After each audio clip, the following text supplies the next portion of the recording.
ሻሎም ሻሎም ቅዱሳን እንደምናችሁ እግዚአብሔር ይመስገን ደህና ነኝ። እኔ ዛሬ መልካም በሆነ በሌላ ቪዲዮ ደግሞ መጥቻለሁኝ። መጽሐፍ ቅዱስን በማንበቧ ብቻ አንገቷ ተቀልቶ እንድትገደል የተወሰነባት የሳውዲው ንጉሥ ሴት ልጅ የሕይወት ምስክርነትን ይመለከታል። በጣም ድንቅ ምስክርነት ነው። ስለ ጌታ ስለ ኢየሱስ ፍቅር እንዲህ መጨከን፣ ኢየሱስን በማምለኳ ደግሞ እንዲህ ያለ ለሞት ጭካኔ አሳልፎ መስጠት፣ ሁለት ታላላቅ የጭካኔ ጽንፎችን የምናይበት ድንቅ ቪዲዮ ነው። ጊዜውን ለመንፈስ ቅዱስ አሳልፈን እንሰጣለን። ክብር ለእግዚአብሔር ይሁን። ወደ ቪዲዮ። ስሜ ልዕልት አሚራ ይባላል። 32 ዓመቴ ነው። እንደ አውሮፓ አቆጣጠር መስከረም 12 2019 የመሞቻ ቀን የነበረ በሀገሬ በሳዑዲ አረቢያ መጽሐፍ ቅዱስን በማንበቤ ምክንያት የሞት ፍርድ ተላለፈብኝ። ጌታ ኢየሱስ ግን ለእኔ የተለየ ዕቅድ ነበረው። ይህ ተአምራዊ የሕይወት ምስክርነቴ ነው። በሳዑዲ ንጉሣዊ ቤተሰብ ውስጥ በ1992 ዓ ም እንደ አውሮፓ አቆጣጠር ተወለድኩኝ። የንጉሥ አብደላ ቢን ራሺድ ሦስተኛ ሴት ልጅ ነኝ። ከተወለድኩበት ጊዜ ጀምሮ ልታስቡት ከምትችሉት በላይ በሆነ ሀብትና ድሎት ተከብቤ ማደግ ጀመርኩ። በሪያድ ከተማ የሚገኘው ቤተ መንግሥታችን የንጉሣዊ ቤተሰብን መኖሪያ ጨምሮ 50 ሄክታር መሬት ላይ ያረፈ ነበር። መላ ወለሉ ከጣሊያን ሀገር በመጣ ከፍተኛ ጥራት ባለው እብነ በረድ የተነጠፈ፣ መብራቶቹ ብቻ በዓለማችን ያሉ ብዙ ሰዎች በሕይወት ዘመናቸው ሰርተው የሚያገኙት የማይደርሱበት ከፍተኛ ገንዘብ የፈሰሰበት በተንቆጠቆጡ መብራቶች የደመቀ ሲሆን እኔ ብቻዬን 12 ክፍሎች ያሉት የቤተ መንግሥቱ አንድ ክንፍ ተሰጥቶኝ እኖር ነበር። ክፍሎቹ በወርቅና በሐር ያጌጡ ነበሩ። ብዙ ሠራተኞች ነበሩኝ። ማለዳ ዓይኔን ከገለጥኩበት ሰዓት አንስቶ እኔን ከማልበስና ሌሎች ደግሞ በልዩ ልዩ ማዕድናት ባጌጡ ሳህኖች ላይ ምግቤን በማቅረብ የሚተጉ ነበሩ። ገንዘብ ሊገዛው የሚችለውን ነገር ሁሉ ተናግሬ ከመጨረሴ በፊት የማገኝ ቢሆንም እጅግ ብዙ ገንዘብ የነበረኝ ቢሆንም ነፍሴ ግን አንዳች ረሃብ ነበረባት። በዓለም ታዋቂ በሆኑ ዲዛይነሮች የተሰሩ ከ100 በላይ ጋዋኖች፣ ልብሶች ነበሩኝ። መኪናም ቢባል ብዙ ሰዎች በመጽሔት ላይ ብቻ የሚያዩአቸውን እጅግ ውድና በልዩ ትዕዛዝ የሚመረቱ መኪኖችን እነዳ ነበር። ወደ ተለያዩ ብርቅዬ የዓለም ስፍራዎችም በግል ጄት ነበር የምበረው። ይህ ሁሉ ኖሮኝ ግን ሁሌ ማታ ማታ ባጌጠው የክፍሌ ጣሪያ ላይ ዓይኖቼን ተክዬ በሐሳብ እነግድ ነበር። ሕይወት ማለት በቃ ይህ ነው? ፋይዳውስ ይሄ ብቻ ነው እል ነበር። በውስጤ ያለው ባዶነት ዓመታት ባለፉ ቁጥር በውስጤ እየገዘፈ መጣ። የእስልምና ሃይማኖት ትምህርት ልክ 5 ዓመት እንደሞላኝ ተጀመረ። በእያንዳንዱ ቀን ማለዳ የእስልምና ትምህርት መምህሬ ቤታችን ይመጣና ቁርአን ያስጠናኝ ጀመረ። በየቀኑ ለሰዓታት ቁርአንን አጠና ነበር። 12 ዓመት ሲሞላኝ የቁርአንን ግማሹን በቃሌ ማነብነብ ችዬ ነበር። በቀን ውስጥ ሁሌ 5 ጊዜ የመስገድ የግዴታ ሥርዓት በወታደሮች ቁጥጥር ይደረግበት ነበር። አስተማሪዎቼም የእስልምናን እምነት ምን ያህል አጠንክሬ እንደያዝኩ እያንዳንዱን ሥርዓትና 5ቱን ስግደት ተግባራዊ ማድረጌን በተለያየ መንገድ ይቆጣጠራሉ። ሁሉንም ሥርዓቶች በድንቅ ሁኔታ እፈጽም ነበር። በቁርአን ትምህርቴም በጣም ጎበዝ ነበርኩ። አድርጊ ያሉኝን ሁሉ በልዩ ብቃት እፈጽም ነበር። ቃላቶቹ ሁሉ ግን ለእኔ ባዶ ነበሩ። ዝም ብሎ ደረቅ ማነብነብ ብቻ ሆኖ ይሰማኝ ነበርና በውስጤ ደስተኛ አልነበርኩም። እኔም ራሴ መልሶ ያስፈራኝን ጥያቄ አእምሮዬ ይጠይቀኝ ነበር። ለምንድን ነው ከአላህ ጋር ከውስጤ ማንነቴ ኅብረት የሌለው? ለምንድን ነው ስግደቴና የአረብኛ የቁርአን ጸሎቴ ትርጉም የለሽ ሆኖ የሚሰማኝ? ለምንድን ነው ስለ እስልምና ጥያቄ እንዳንጠይቅ የምንከለከለው? የሚሉ ጥያቄዎች በውስጤ እያደጉ መጡ። የሃይማኖት ፖሊሶች የእያንዳንዱን ስዑዳዊ ቤትና አኗኗር በዋናነት የእስልምና እምነትን ተግባራዊ እያደረጉ ወይ አለማድረጋቸውን ይቆጣጠራሉ። የእኛ ቤት የንጉሣውያን ቤት ነው፣ የተከበረ ቤት። ያም ሆኖ ግን እኛንም ቤተ መንግሥቱንም አሳቻ ሰዓት ላይ ድንገት እየመጡ የእስልምናን ሥርዓት እየተገበርን መሆኑን እኚህ ፖሊሶች ይቆጣጠራሉ። ይሄ በሀገሪቱ ላይ የተጣለ ግዴታ ነው። ይህን ያህል ስልጣን አላቸው ሰዎቹ። እስላማዊ ስርዓትን የተቃረኑ ሰዎች ላይ በአደባባይ ከባድ እርምጃ ሲወሰድ ቆሜ እንድመለከት ብዙ ጊዜ ተደርጌያለሁ። ባየሁትም ነገር እጅግ እሳቀቅ ነበረ። ሰዎች ከእስልምና ውጪ ሌላ ሃይማኖት ውስጥ ሲገኙና በአመንዝራነት ደግሞ ሲያዙ በአደባባይ ጭንቅላታቸው ከአካላቸው ተቆርጦ ሲጣል ሌሎች አይተው እንዲማሩ እንዲፈሩ ይደረግ ነበር። አሁንም ይደረጋል። በማህበረሰባችን ውስጥ ያሉ ሴቶች በበረት ካሉ ፈረሶቻችን ብዙም ያልተለየ ትንሽ የተሻለ መብት ብቻ ነበር የነበራቸው። ያንን በአደባባይ የሞት ቅጣት ለምን ብሎ መጠየቅ በራሱ ኃጢአት እንደሆነ እየተነገረኝ ነው ያደግኩት። ይህ ሁሉ የአላህ መልካም ፈቃድ ነው ተብዬ ስማር አደግኩኝ። በውስጤ ግን ሁልጊዜ ጥያቄ ነበረኝ። በብዙ ሰዎች ተከባችሁ ብቸኝነት ተሰምቷችሁ ያውቃልን? ሕይወቴ ግን በእያንዳንዷ ቀን እንዲህ ባለ የብቸኝነት ስሜት የተሞላ ነበር። በአገልጋዮቼ በቤተሰቦቼ ተከብቤ ያለው ለሥጋዬ የምፈልገውን ሁሉ ከዛም በላይ ቢኖረኝም መንፈሴ ግን ድሃና ባዶ ነበር። መጋቢት 2018 ላይ አባቴ ወደ ለንደን በሚያደርገው ዲፕሎማሲያዊ ጉዞ እንዳጅበው አብሬው እንዲሄድ ተጠየቅኩኝ። በቤተሰባችን ንጉሣዊ አሰራር እንዲህ ባለ ዲፕሎማሲያዊ ጉዞ ላይ ሴትን ይዞ መሄድ ፈጽሞ አልተለመደም። አባቴ ግን እንግሊዛውያን ሚስቶቻቸውን ይዞ የሚመጡበት ስብሰባ ስለነበረ እኔንም ልጁንም ይዞ ለመሄድ በወቅቱ ጠየቀኝ። እኔም እሺ አልኩኝ። በወቅቱ 26 ዓመቴ ነበር። እስከዛች ቀን ድረስ የትም ሀገር ስንሄድ ያለ አጃቢ ያለ ደንገጡር ተንቀሳቅሼ አላውቅም ነበር። የለንደኑ ጉዞዬ ግን ብቻዬን ከአባቴ ጋር ስለሆነ ለመጀመሪያ ጊዜ ወደ አንድ አዲስ ፕላኔት የምበር መስሎ ነበር የተሰማኝ። ሳቮይ የሚባል ሆቴል አረፍን ለንደን። በሕይወቴ ለመጀመሪያ ጊዜ የብቻዬን ክፍል ያለምንም ሰራተኛ፣ ያለምንም አገልጋይ፣ ያለምንም ጥበቃ ወጣች ገባች በማልባልበት ሁኔታ ራሴን አገኘሁት። ማታ ላይ አባቴ ወደ ክፍሉ ገብቶ ከተኛ በኋላ ብቻዬን ክፍሌ ውስጥ በነፃነት አድርጌ የማላቀውን ነገር ክፍሉን ዞሬ ማየት፣ ዕቃዎቹን፣ ቁም ሳጥኖቹን፣ መሳቢያዎቹን መክፈት፣ መዝጋት፣ ክፍሉን ዞሬ ማየት፣ ግድግዳዎቹን መዳሰስ፣ መጽሐፎቹን ገልጬ ማንበብ፣ ብቻ የተለየ ነፃነት ተሰማኝ። መሳቢያዎቹን ስከፍት ስዘጋ በድንገት አንድ ጥቁር መጽሐፍ አየሁ። አንስቼ ሳየው በእንግሊዝኛ ሆሊ ባይብል ይላል። መጽሐፍ ቅዱስ ነበር። ልቤ ድንገት በኃይል መምታት ጀመረ። ከባድ ፍንዳታ ያለው ቦምብ ያዝኩ ያክል በውስጤ ልቤ ደነገጠብኝ። በሳውዲ አረቢያ መጽሐፍ ቅዱስን ይዞ መገኘት ከከባድ እስር እስከ ሞት የሚያስቀጣ ትልቅ ወንጀል ነው። መጽሐፉን ይዞ መገኘት ብቻውን።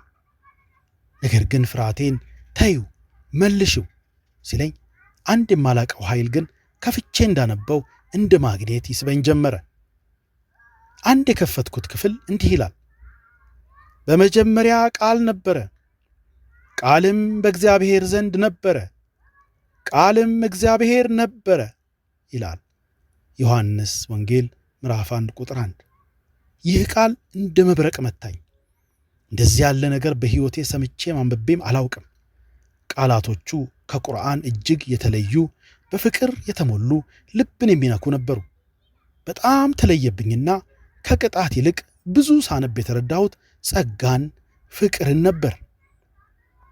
ከፍራቻ ከማስፈራራት ይልቅ ፍቅርን፣ ጸጋን አየሁበት፣ ርኅራሄን አየሁበት። ምሽቱን በሙሉ ያለ እንቅልፍ ሳነብ አነጋው። የኢየሱስን ታሪክ፣ የታመሙትን ሲፈውስ፣ የተራቡትን ሲመግብ፣ የሞተ ሲያስነሳ፣ ሴቶችን በክብር ሲያነጋግር፣ ይህን ሳነብ ሳላውቀው እምባዬ በጉንጮቼ መሃል ሲፈስ ታወቀኝ። ይህ ኢየሱስ በእስልምና ትምህርት ቤቶች እንደተነገረኝ አይነት ኢየሱስ ሳይሆን በፍቅር የተሞላ በጣም ኃያል በክብር የተሞላ ጌታ እንደሆነ ተረዳው። በዚያም ቀጥዬ ዮሐንስ ምዕራፍ 3 ቁጥር 16 ጋር ስደርስ ደግሞ የተለየ ክው የሚያደርግ ነገር አየው። በእርሱ የሚያምን ሁሉ የዘላለም ሕይወት እንዲኖረው እንጂ እንዳይጠፋ እግዚአብሔር አንድያ ልጁን እስኪሰጥ ድረስ ዓለሙን እንዲህ ወዷልና ይላል። አንድ የሆነ ሰው ከልጅነቴ ጀምሮ ለነፍሴ ለውስጥ ማንነቴ ፈልጌ ያጣሁትን መልስ በቀጥታ የሚናገረኝ ያክል ይሰማኝ ነበር። ወደ ሀገሬ ወደ ሳዑዲ አረቢያ ስመለስ ይህን መጽሐፍ ይዤ መመለስ እንዳለብኝ ራሴን አሳመንኩት። የፈለገ ነገር ይምጣ ይህን መጽሐፍ ትቼ አልሄድም አልኩ። በጥንቃቄ ልብሶቼ መሃል ደበቅኩት።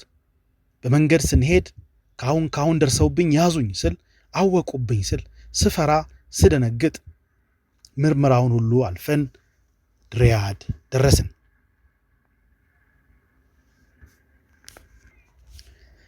ቤቴም ደርሼ በሌሎች የእስልምና ማስተማሪያ መጽሐፎቼ መሃል እንዳይታይ አድርጌ መጽሐፍ ቅዱሱን ደበቅኩት።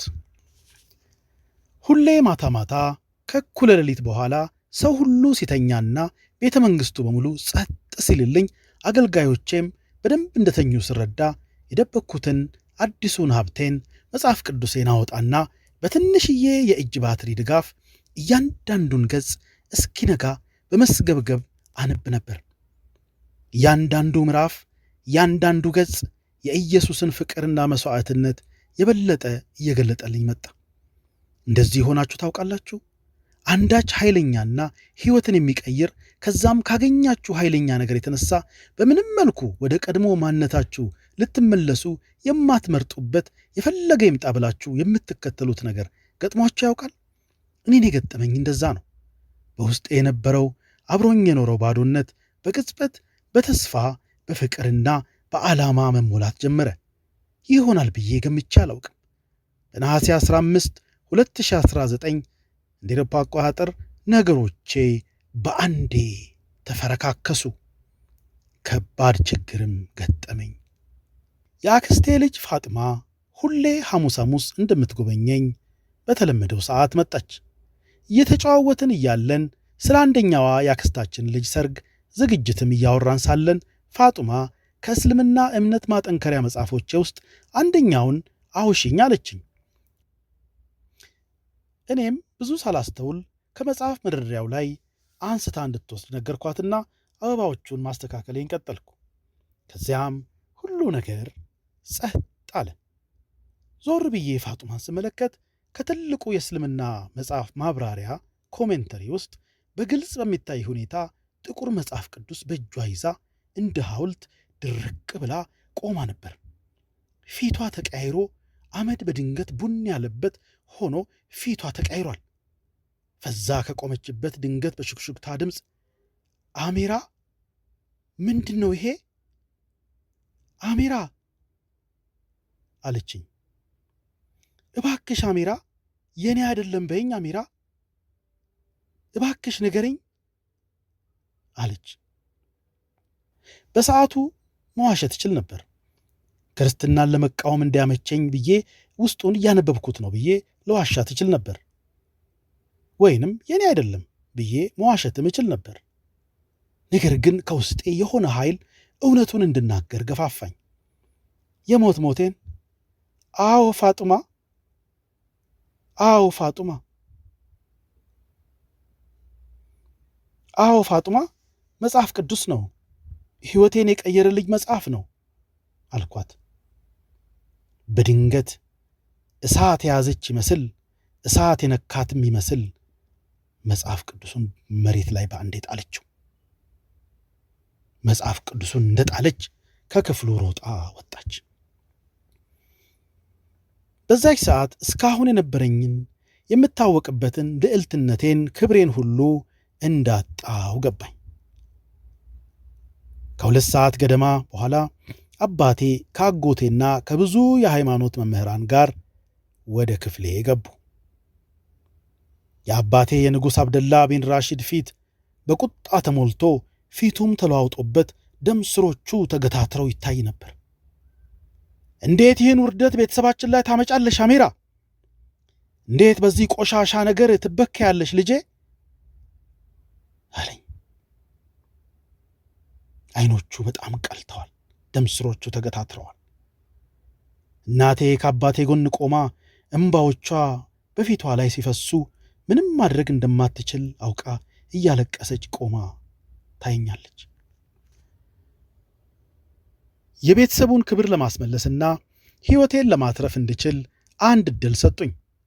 አባቴ በቁጣ ጮኸና ይህን መጽሐፍ አቃጢው፣ በአደባባይ ይቅርታ ጠይቂ፣ እኛም ለጊዜው በመንፈስ ተይዛ ነው፣ ርኩስ መንፈስ ይዟት ነው፣ ራሷን አልነበረችም እንላለን አለኝ።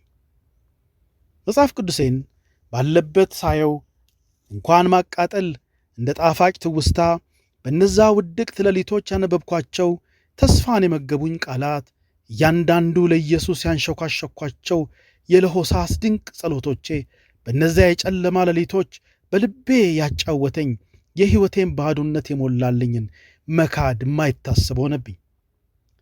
እናም እውነት የሆነውን ይህን ነገር ልክደው አልችልም አልኳቸው። ቀጥዬም ኢየሱስ ክርስቶስ ጌታዬና አዳኜ ነው ብዬ እንዳልኩ ሳላስበው የተዘረጋው ያጎቴ እጅ በከባድ ጆሮን በሚያዳፍን ጥፊ አዳፈነኝና ሳላውቀው መሬት ላይ ተዘረርኩ። እናቴም ብታዝንልኝም ነገሩ የከበደ ሆኗልና ፊቷን አዙራ እያለቀሰች ክፍሉን ለቃ ወጣች። በሳዑዲ አረቢያ እጅግ ከፍተኛ የሃይማኖት ተቆጣጣሪ ኃላፊዎች ነበሩ ቤታችን በዛ ጉዳይ የተጠሩት። ውሳኔ እንደታወቀ የንግሥትነቴን የተንቆጠቆጠ ልብስ አስወልቀው በአንድ ጊዜ የእስር ቤት ዩኒፎርም አልብሰው ከቤተ መንግሥት ወደ እስር ቤት ወሰዱኝ። ልዕልት አሚራነቴ ቀርቶ እስረኛ ቁጥር 4758 ተባልኩ። እስልምናን የካደች ተብዬ እጆቼ ላይ ሰንሰለት አጠለቁ። ጭንቅላቴ ላይ ጥቁር ጨርቅ ሸፈኑኝና በከባድ ጥበቃ ባለው ኮንክሪት በኮንክሪት በሆነ እስር ቤት ውስጥ ጣሉኝ። እስር ቤት ውስጥ እንደጣሉኝ ምርመራው ወዲያው ነበር የጀመሩት። በጣም አስጨናቂ 18 ሰዓታት የፈጀ ምርመራ ነበር። መጽሐፍ ቅዱሱን እንዴት እንዳገኘሁት፣ ሌላ በዚህ እምነት ካንቺ ጋር ያሉ እስልምናን የካዱ እነማን ናቸው አውጪ የሚል፣ በእስልምና ላይ ወንጀል ሰርተሻል የሚል በጣም ብዙ አስጨናቂ ምርመራ ነበር። በታሰርኩ በሦስተኛ ሳምንቴ ነበር በእስላማዊ ፍርድ ቤት በሰንሰለት ታስሬ የቀረብኩት። ልዕልትነቴ ከተረሳ ቆየ። ዳኛው በተለየ ቁጣ የተሞሉ ሰው የቀረበብኝን ክስ አነበቡልኝ። የእስልምናን እምነት መካድ፣ የአላህንና የነቢዩን ስም ማጠልሸት፣ ብሎም እስላማዊ ትውፊቶችን ማጣጣል፣ እስልምናን መሳደብ የሚሉ ክሶች ነበሩ። እያንዳንዱ ዳኛው ያነበቡት ክሶች ልቤን በመዶሻ የተመታው ያክል ያመኝ ነበር። ፍርድ ቤቱ በሃይማኖት ሊቃውንት የተሞሉ ነበር። በሌላ በኩል ደግሞ የመንግሥት ከፍተኛ አመራሮችና የቤተሰቤ አባላት ፍርድ ቤቱን ሞልተውት ነበር። ቤተሰቦቼ ከፊተኛው ወንበሮች ላይ ተቀምጠዋል። እናቴ ፊቷን በእጆቿ ሸፍና አቀርቅራ ተቀምጣለች። አባቴ ግን ወደ ፊት ለፊቱ አተኩሮ ይመለከታል። ከነመፈጠሬም የተወኝ ይመስላል ሁኔታው። በድንገት ዳኛው ተከሳሽ ክሱን ተረድተሽዋል አሉ። እኔም አዎ ክቡር ፍርድ ቤት ክሱን ተረድቼዋለሁ፣ ግን ያደረግኩት ወንጀል ነው ብዬ አላምንም አልኳቸው። ዳኛው ቀጠሉና አሁን ያስሽውን የኢየሱስን እምነት ክደሽ ወደ እውነተኛው የእስልምና እምነት ትመለሻለሽ ሲሉ ታዳሚው ቀጥሎ ሊመጣ ያለውን መልሴን ለመስማት ትንፋሹን ሰው ሁሉ ዋጥ አድርጎ ጸጥ ብሎ መጠባበቅ ጀመሩ። ፍርድ ቤቱ ጸጥ ብሏል። ይህ የተሰጠኝ ዕድል ወደ ቤተሰቦቼ ለመመለስ፣ ወደ ንግሥትነቴ ለመመለስ፣ ቆጥሬ መንዝሬ አውጥቼ ወደማልጨርሰው ታላቅ ሀብቴ ለመመለስ፣ ወደ ክብሬ ለመመለስ፣ ወደ ውበቴ ለመመለስ፣ ወደ ብልጽግናዬ ለመመለስ የተሰጠኝ ዕድል ነው። እስኪ ራሳችሁን ጠይቁ። ሕይወታችሁን ለማዳን ስትሉ፣ ሥልጣንና ክብራችሁን ለማስመለስ ስትሉ ኢየሱስን ትክዱታላችሁ? የተገለጠላችሁን ጥልቅ እውነት ውሸት ነው የማለት አቅም ይኖራችኋል? ኢየሱስን አሰብኩት። ለኃጢአቴ ብሎ ለእኔ ኃጢአት ብሎ ሳያፍር እምቢ ሳይል መስቀል ላይ የሞተልኝን ኢየሱስን አሰብኩት። ያን ሁሉ የሮማ ወታደሮች የጭካኔ ግርፊያ አካሉ ከሰውነቱ ላይ እስኪቦጫጨቅ ድረስ እኔን ለማዳን የጨከነልኝን በዚያ ሌሊቶች ያነበብኩትን መከራውን ያየሁትን በልቤ ያስተዋልኩትን ኢየሱስን እንዴት ልካደው? ትልቅ ለሰራልኝ ለጌታ ለኢየሱስ እችን ትንሿን ማድረግ ያቅተኛል ብዬ በውስጤ ስሟገት ከቆየ በኋላ ክቡር ፍርድ ቤት ኢየሱስ ጌታዬና ዳኜ ነው፣ እርሱን መካድ ፈጽሞ አልችልም አልኩ። የገባኝን እውነት ይዤ እንደ ክርስቲያን በሞት እመርጣለሁ እንዳልኩ ዳኛው ጠረጴዛቸውን በመዶሻቸው እንደ መብረቅ አስጮሁት። ለሳቸውም የታወቃቸው አልመሰለኝም። አመታታቸው የተለየ ቁጣና መረበሽ ነበር የታየባቸው። ወዲያው አንገቷ ተቆርጦ ትገደል የሚል ትዕዛዝ ተላለፈብኝ። ፍርድ ቤቱ ሸንጎ በታላቅ ቀውስ በታላቅ ጩኸት ተሞላ። በውስጤ ግን ታላቅ ሰላም ሲሞላኝ ይታወቀኛል። ከዚያም ለሞት የተሰጡ እስረኞች ወዳሉበት የተለየ ከፍተኛ ጥበቃ ወደሚደረግበት የተለየ እስር ቤት አስተላለፉኝ። የገባሁበት ክፍል ኮንክሪት በኮንክሪት የሆነችና ጥግ ላይ ለመጸዳጃ ባልዲ ብቻ ያለባት መናኛ ክፍል ነበረች። በቀን ውስጥ አንድ ጊዜ መገቡኝ ነበር። አንድ ደረቅ ዳቦና የሆነች ቆሸሽ ያለች ውሃ በብርጭቆ ያቀርቡልኝ ነበር። የእስር ቤቱ አሰጋጅ የሃይማኖት አባት በየቀኑ ይጎበኙኝ ነበር። እርሳቸውን በመጡ ቁጥር የመሞቻ ቀንሽ እስኪደርስ ልጄ እድላለሽ፣ ይህንን ክርስትና የምትዩን እብደትሽን ተይና ወደ እስልምና እንደምትመለሽ ቃል ግቢ። በቃ ማድረግ ያለብሽ አንድ ነገር ሻሃዳውን መናገር ብቻ ነው። ካንቺ የሚጠበቀው ልጄ ይህ ነው። አንቺ ቆንጆ ነሽ፣ ወጣት ነሽ፣ አግብተሽ ዓይንሽን በዓይን ማየት ሙሉ ሕይወትሽን የመኖር ዕድል እያለሽ ለምን ራስሽን ይሄን ሁሉ ትወስኛለሽ? ሻሃዳውን ተናገሪ ልጄ፣ ይህ ሁሉ ነገር ያበቃል አሉኝ። ሁሌ መጥተው ሊያስማሙኝ በሞከሩ ቁጥር እምቢ እያልኩ ስመልሳቸው እሳቸውም ሳያቋርጡ እየመጡ የቻሉትን ይሞክሩ ነበር። በዚያ ሁሉ የክርስትና እምነቴም እየጠነከረ ሲመጣ ይታወቀኝ ነበር። ከተወሰነው የመሞቻ ቀኔ 3 ቀን ቀድማ እናቴ ልትጎበኘኝ መጣች። እናቴም እስረኛ መጎብኛ ክፍሉ ስትገባ በጉልበቷ ተንበርክካ እያለቀሰች በመሃላችን የነበረውን ብረት መፍትሄ ይሰጣት ይመስል በተንበረከከችበት ጠፍንጋ ይዛው እያለቀሰች ልጄ እባክሽ ሕይወትሽን አድኚ እያለች ትማጸነኝ ነበር። እናቴም ቀጥላ ልጄ በልብሽ የፈለግሽውን እኮ ማመን ትቻለሽ፣ ግን ሻሃዳውን ተናገሪና በቃ ይሄ ነገር ያብቃ። በልብሽ የፈለግሽውን ነገር እመኝ፣ በቃ በአፍሽ ይሄን ጉዳይ ብቻ ተናገሪ። ይሄ ሁሉ እብደት ያብቃ፣ እባክሽ ልጄ፣ እባክሽ ልጄ እያለች እያለቀሰች ለመነች። እኔም እማ ከሕይወቴ በላይ እንደምወድሽ ታውቂያለሽ፣ ኢየሱስን ግን ከአንቺም በላይ ነው የምወደው፣ እሱን መካድ ፈጽሞ አልችልም አልኳት። ያን ቀን ሄደች። ተመልሳ አይታኝ አታውቅም። አባቴም የመጨረሻ ቃሉን ላከልኝ። እንዲህ የሚል ነበር፣ አንቺ ለእኛ ቤተሰብ የሞትሽ ነሽ፣ ስምሽ በቤታችን ውስጥ ከእንግዲህ ፈጽሞ አይጠራም። መስከረም 11 2019 ምሽት እንደ አውሮፓ አቆጣጠር በእስር ቤቱ ክፍል ውስጥ የነበረችው ቀጭን ፍራሽ ላይ በመተኛት ማሰብ ጀመርኩ። ከ12 ሰዓታት በኋላ የገዳዮቹ ሰይፍ ሰለባ እንደሆን ተቀጥሮልኝ እንዳለው አሰብኩ። እንደማይደርሳቸው ቢገባኝም ለቤተሰቦቼ የደህና ሆኑ መሰነባበቻ ደብዳቤ ጻፍኩኝ። እያንዳንዱ በዚያ ያሳለፍኩት ቀን ወደ ዘላለም ሕይወት የምሸጋገርበት እንደሆነ በጥንካሬ አስብ ነበር። አሁን የመጨረሻው ሰዓት ደረሰ። እንቅልፍ የማይታሰብ ነው። ሌሊቱን ሙሉ በጸሎት ነበር ያሳለፍኩት። ኢየሱስን አውራው ነበር፣ ልቤን አፈስለት ነበር። ስለ ሰጠኝ ተስፋ፣ ስላሳየኝ ፍቅር፣ ስለ ቃሉ እንዳውቀው ስለ ረዳኝ እያመሰገንኩት ልቤን በፊቱ በዛች እስር ቤት ውስጥ ሳፈስ ሌሊቱ አለፈ። ፍርሃቴን ሁሉ ነግረው ነበር። አሁን ግን ከልቤ ፈለግኩት። ለመሞቻዬ ጥቂት ሰዓታት ናቸው የቀሩት። እናም እንዲህ አልኩት፣ ኢየሱስ ሆይ አንተ የእውነት ካለህ መጽሐፍ ቅዱስ ውስጥ ካነበብኩህ በላይ በእውነት ካለህ እናም በእውነት የምትወደኝ ከሆነ እባክህ ተገለጥልኝ አልኩት። ይኸው ላንተ ስል ሁሉን ትቼ እዚህ አለሁ። አሁን ደግሞ ላንተ ስል ልሞትልህ ነውና አልኩት። እባክህን ከኔ ጋር መሆንህን ብቻ አሳውቀኝ አልኩት። ልክ ከሌሊቱ 9 ሰዓት ተኩል ሲሆን ነገሮች ተለዋወጡ። ጨለማው የእስር ቤት ክፍሌ በድንገት በድንቅ ብርሃን ተሞላ።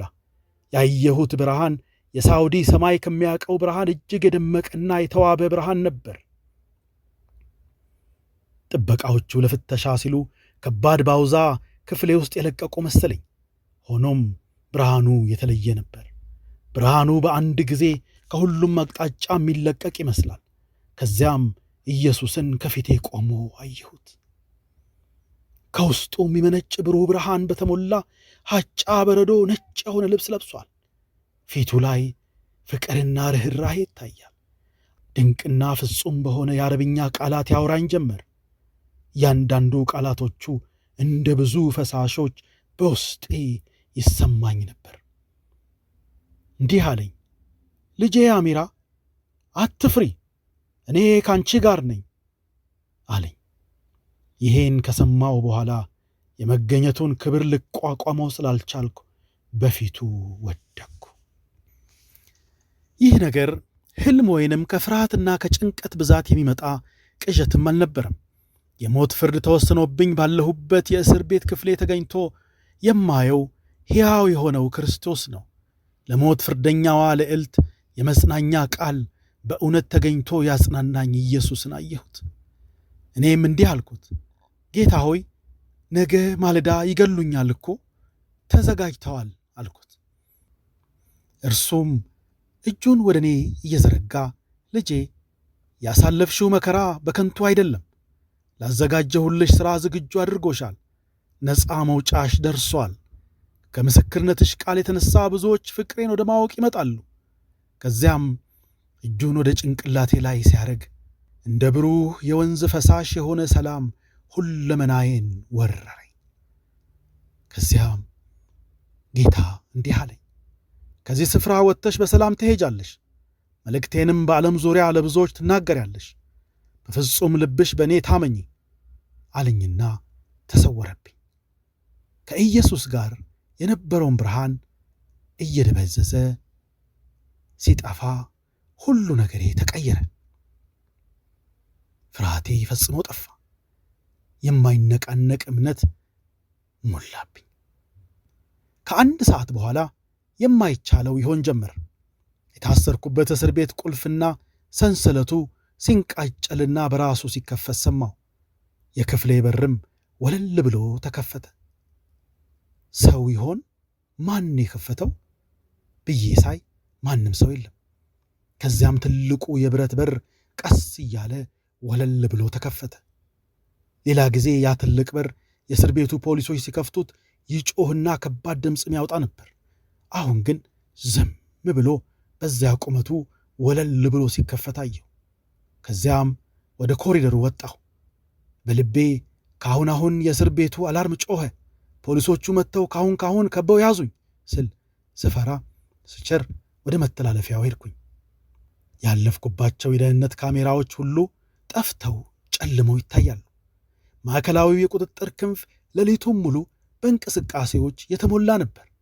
ሆኖም ግን አልፌው ሲሄድ ሁሉ በከባድ ጸጥታ የተሞላ ነበር። ያለ ወትሮው ሁሉ ነገር ጸጥ ብሏል። እስር ቤቱ ላይ ከፍተኛ እንቅልፍ ወድቆ ነበርና ከኔ በስተቀር አንድ የሚንቀሳቀስ ነፍስ በዛ እስር ቤት አልነበረም። መንፈስ ቅዱስ እንደመራኝ በሄድኩባቸው መተላለፊያዎች ሁሉ ያየኋቸው ጥበቃዎች ወንበራቸው ላይና በየተደገፉበት እንቅልፍ ጭልጥ አርጎ ወስዷቸው ነበር። በሮቹም እኔ ስቀርባቸው ድምፅ ሳያሰሙ ይከፈቱ ነበርና አልፌያቸው መሄድ ቀጠልኩ። እያንዳንዱን እንቅስቃሴን መንፈስ ቅዱስ ይመራኝ ነበር። በውስጤ በለስላሳ ድምፅ ያንሾካሹክልኝ ነበር። ወዴት መሄድ እንዳለብኝ፣ የትኛውን አቅጣጫ መከተል እንዳለብኝ ይነግረኝ ነበር።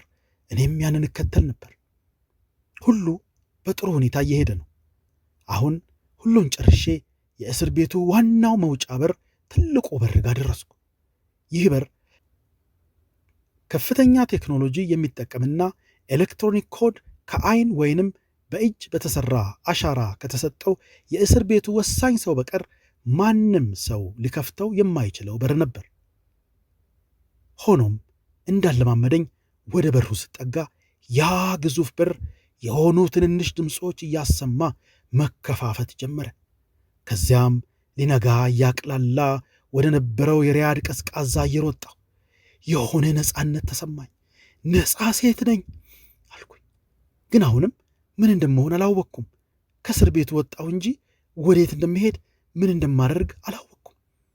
ከሩቅ ሳይ አንድ ታክሲ መጥቶ አጠገቤ ቆመ። ሾፌሩ አንድ ገራገር ተለቅ ያሉ ሰው ነበሩ። ምንም አልጠየቁኝም። በቀጥታ ወደ ንጉሥ ካሊድ ዓለም አቀፍ አውሮፕላን ጣቢያ ይዘውኝ ሄዱ። እግዚአብሔር ከፊቴ በመውጣት መንገዴን ሁሉ አቅንቶልኝ ነበር። በእያንዳንዱ የአየር መንገዱ ጣቢያ ስሜን ተናግሬ እንደ ንጉሣዊ ቤተሰብ ፓስፖርቴን በኤሌክትሮኒክ ሲስተም እያዩ ያሳልፉኝ ነበር።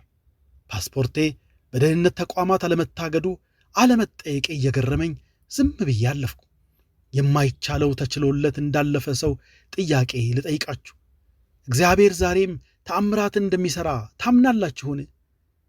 ይገርማችኋል። በቀጥታ በኬኤልኤም አየር መንገድ ወደ አምስተርዳም ተሳፈርኩ። ሁኔታ ሁሉ ሕልም ይመስለኝ ነበር። እምባዎቼ በፊቴ ላይ ይፈሱ ነበር። ቲኬቱ፣ ፓስፖርቱ፣ ደህንነቱ፣ ታክሲው፣ ከዛ የመከራና ሞቴን ስጠባበቅ ከነበረበት እስር ቤት የወጣሁበት ለማመን የሚከብድ ተአምር ምኑ ተነግሮ ምኑ ያልቃል? ሁሉን ሳስበው ሁሉም ተሰካክቶ አውሮፕላን ውስጥ ራሴን ሳገኘው ምን ይባላል? በእምባዬ ባመሰግነው እንዴት ይበቃዋል? ሳላውቀው እምባዬ መፍሰሱን ቀጥሏል። የደስታ እምባ። አውሮፕላኑ የሳውዲ ምድር ለቆ ሲነሳ በአውሮፕላኑ መስኮት ወደ ታች በተቀላቀለ ስሜት ሀገሬን ተሰናበትኩ። የተለየ ደስታ፣ የተለየ ልቆጥረው ልናገረው ማልችለውም ደስታ ውስጥ ይኖረኝ። ከ12 ሰዓታት በረራ በኋላ አምስተርዳም ስንደርስና ከአውሮፕላኑ ስወርድ በጉልበቶቼ በሰው ሀገር መሬት ላይ ተንበርክኬ መንሰቅሰቅ ጀመርኩ። ንጹሕ የደስታ እምባ፣ ያመለጠች ነፍስ፣ ነፃ የወጣች ነፍስ፣ ንጹሕ የምስጋና እምባ ለኢየሱስ። ኢየሱስ ቃሉን አከበረልኝ። ነፃ ሰው ነኝ፣ ነፃ ሰው ሆንኩ። ሳውዲ ብሆን ይሄኔ ሞቼ ነበር። ኢየሱስ ጣልቃ ገባልኝ። ኢየሱስ ጣልቃ ገባልኝ። ኢየሱስ ቃሉን አከበረልኝ። በሕይወት አለው። ፈጽሞ ባላሰብኩት መንገድ ቃሉን አከበረልኝ።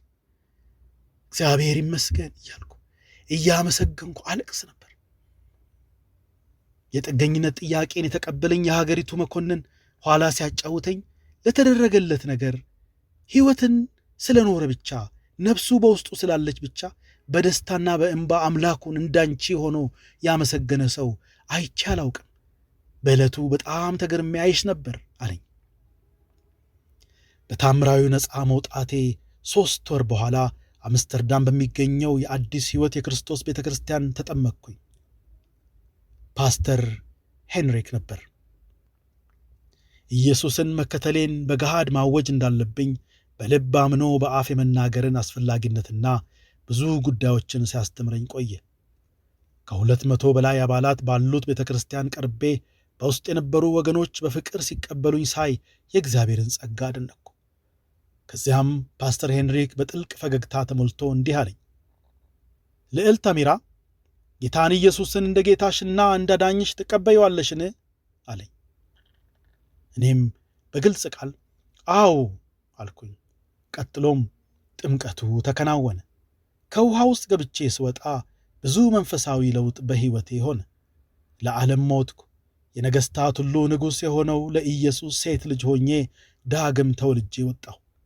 ከዚያም ምዕመኑ ሁሉ በደስታ በጭብጨባ በዝማሬ ጌታን ማምለክ ጀመሩ። እኚህ ክርስቲያኖች በጣም ይወዱኝ ነበር። ከንጉሣዊ ቤተሰብ የዘር ሐረግ ስለተመዘዝኩ ወይንም ስለነበረኝ ሀብት አልነበረም። በቃ በክርስቶስ እህታቸው ስለሆንኩ ብቻ ነበር እንደዛ የሚወዱኝ። በዚያው ወደ መጽሐፍ ቅዱስ ኮሌጅ ተመዝግቤ ገባሁ። ቃሉን የበለጠ የማወቅ ረሃብ ነበረኝ። የ27 ዓመት መንፈሳዊ ረሃቤን ያስታግስ እንደው በቀን 18 ሰዓት አጠናና ማር ነበር። መምህራኖቼም በጣም ይገረሙ ነበር። ቤተሰቦቼ እንደሞትኩ በገሃድ አውጀው ሐውልት እንዳቆሙ ሰማሁ። ነገር ግን ኢየሱስ ያቋረጠውን የሞት ቅጣት ፈልገው አግኝተውኝ እንደሚተገብሩ የሳውዲ ደህንነቶች በተለያየ ቻናል ይናገሩ ነበር፣ ይዝቱም ነበር። የሳውዲ መንግሥት ዛቻ ሁሌ ይደርሰኛል።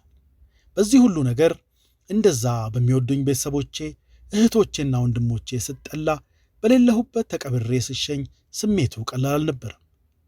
የገባው ብቻ ሊረዳ ይችላል። በዚህ ሁሉ ግን የጌታዬ ኢየሱስ ፍቅር ሁለመናዬን ሞልቶት ነበርና የጸጋውን ባለጠግነት አመሰገንኩ። እግዚአብሔር አሁን ትልልቅ የአገልግሎት በሮችን ከፈተልኝ። በአውሮፓ የሚገኙ አብያተ ክርስቲያናት ምስክርነቴን እንዳካፍላቸው ይጋብዙኝ ጀመር።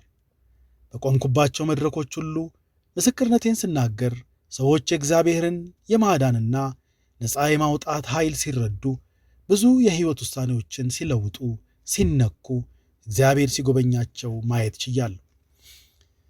ብዙ ምስክርነቴን የሰሙ ሙስሊም ወገኖቼ ቀርበው ስለዚህ ኢየሱስ ማምለጥ ከማይታሰብበት የሞት ፍርድ ስላስመለጠች ስለ ኢየሱስ እስኪ ብዙ ንገሪን እያሉ ይቀርቡኝ ነበር። እኔም እነግራቸው ነበር። ጌታ ይባረክ። ጌታ የአገልግሎት በሬን በብዙ ከፈተው። ከምስክርነት ባሻገር በብዙ ሙስሊም ሀገሮች ታስረው በመከራ ውስጥ ያሉ ክርስቲያኖችን ለማስመለጥ ቋንቋውና ባህሉንም ስለማውቅ ጌታ በዛም ይጠቀምብኝ ጀመር። በዚህም በእስርና ለሞት ተሰጥተው የነበሩ 37 ገደማ ክርስቲያኖችን ማስለቀቅ ቻልን። እግዚአብሔር ይባረክ። እያንዳንዱ ውጤታማ የእስረኛ ማስለቀቅ ሥራ እግዚአብሔር ነፃ ያወጣኝ ለራሴ ብቻ ሳይሆን ለብዙዎችም እንድተርፍ አስቦ እንደሆነ ማስተዋል ቻልኩ። በ2022 እንደ አውሮፓ አቆጣጠር እግዚአብሔር ዴቪድ ከተባለ የደች ሚሽነሪ ጋር በትዳር ባረከኝ። ሰርጋችንን የእግዚአብሔር ፍቅርና ታማኝነት ያወጅንበት ከ23 ሀገሮች በመጡ ወገኖች የታደመ ድንቅ መርሃ ግብር ነበር። በየትኛውም ዓለም ክፍል ሆናችሁ ይህን ድንቅ ምስክርነት እየሰማችሁ ያላችሁ፣ በየትኛውም የዓለም ክፍል ሆናችሁ ይህን ምስክርነት እየሰማችሁ ያላችሁ ወገኖች፣ ኢየሱስ ስማችሁን እየጠራ ነው። የሞት ፍርድ ባይሆንም እናንተንና የእናንተ የሆነውን ነገር ሁሉ ለእርሱ እንድታስገዙለት እየጠየቃችሁ ነው። የሚጠይቃችሁ ጥያቄ አንድና እጅግ አስፈላጊ ነው። እርሱም ኢየሱስ በሕይወታችሁ ምን ያህል ዋጋ አለው? የምቾት ዞናችሁን፣ ክብራችሁን፣ ስማችሁን፣ መላ ሕይወታችሁን የምትሰጡት የምትተውለት ከነዚህ የትኛውን ነው? ይህን ያህል ዋጋ አለው? በሕይወታችሁ ኢየሱስ ዋጋው ምንድን ነው? ወይስ ለታላቅነቱ ክብርና ሕይወቱን እስከ መስጠት ለወደዳችሁ ውዴታና ፍቅሩ ዋጋ አልሰጣችሁትም? እስኪ አስቡት። ክርስቲያን ከመባል ባሻገር ኢየሱስ በእያንዳንዱ ቀናችሁ ምን ቦታ አለው? ለእኔ ግን እያንዳንዷ የምተነፍሳት እስትንፋስ የእርሱ ተአምር ውጤት ነች። በጨመረልኝ ዕድሜ ላይ እየኖርኩ እንደሆን ካውቀዋለሁ። እርሱ ጣልቃ ባይገባልኝ ኖሮ ድሮ በጠፋው ነበርና። ክብር ለጌታ ለኢየሱስ ይሁን። ይህንን ቻናል ሰብስክራይብ በማድረግ ቤተሰብ እንድትሆኑ እንደዚህ ያሉ ወደ ጌታ የሚያስጠጉ መንፈሳዊ ትምህርቶች ቶሎ እንዲደርሷችሁ ሰብስክራይብ አድርጋችሁ ደግሞም ለሌሎችም ወገኖች ቶሎ እንዲደርስ ሼር እንድታደርጉ ደግሞ ላይክ እንድታደርጉ በጌታ ፍቅር ጋብዛችኋለሁ። እግዚአብሔር ይባርካችሁ።